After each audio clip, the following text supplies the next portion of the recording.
Can our internal world shape our external reality? What if I told you that the world around you is not just what it seems? What if, in reality, it's a direct reflection of what happens within you? Like a giant mirror, life doesn't judge, criticize, or distort. It simply reflects. Before it, we are both the observer and the observed.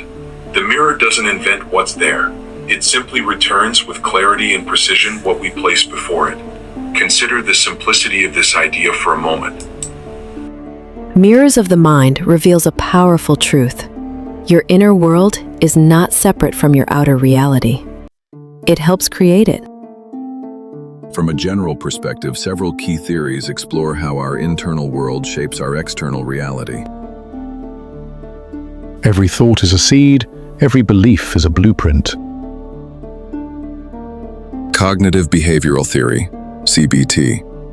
This suggests that our thoughts, feelings, and behaviors are deeply interconnected. How we interpret a situation, the thought, directly impacts our emotional state and the actions we take, which ultimately changes our environment. Self-fulfilling prophecy.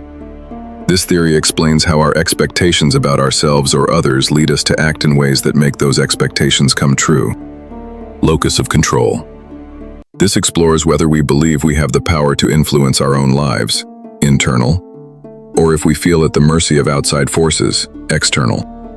Like a hidden artist, your mind weaves a tapestry, turning unseen thoughts into visible moments, shaping the way you see, feel, and move through life.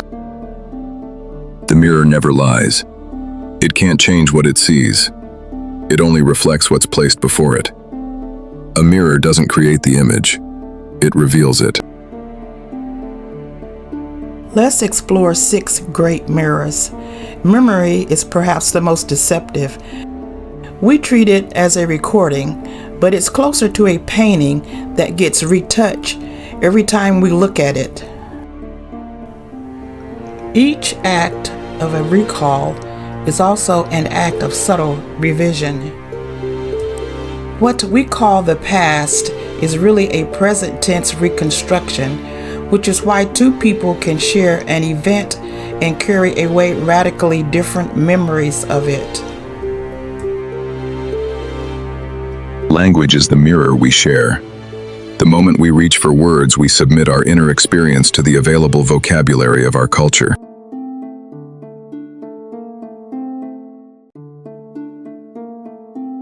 Imagination is the mirror that shows things that don't exist.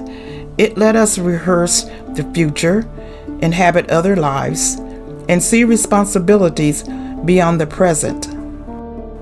However, it can be misleading. We can imagine futures distorted by fear or desires, predict other people's reactions through the lens of our own psychology, and confuse vivid mental images for accurate foresight.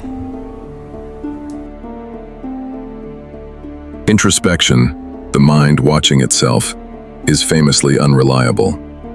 Psychological research has shown repeatedly that we construct plausible narratives about our own motivations after the fact, rather than accessing them directly. The mirror turns to face itself, and the image it finds is partly invention.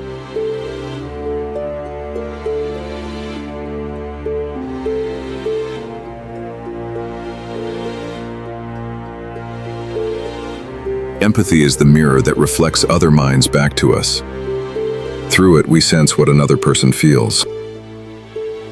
But we're doing so by running a kind of simulation inside ourselves, using our own emotional history as raw material.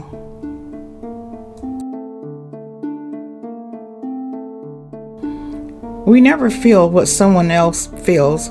We feel what we would feel in their apparent situation, which is close but never the same.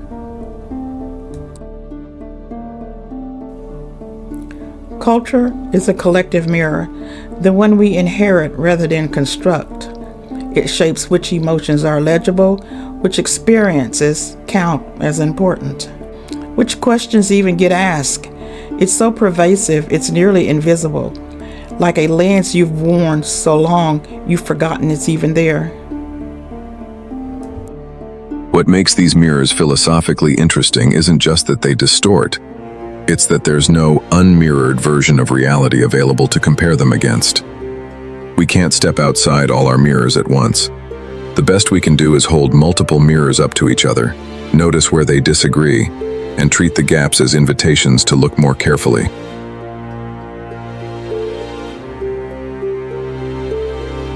So the question is, what are you placing before the mirror of your life?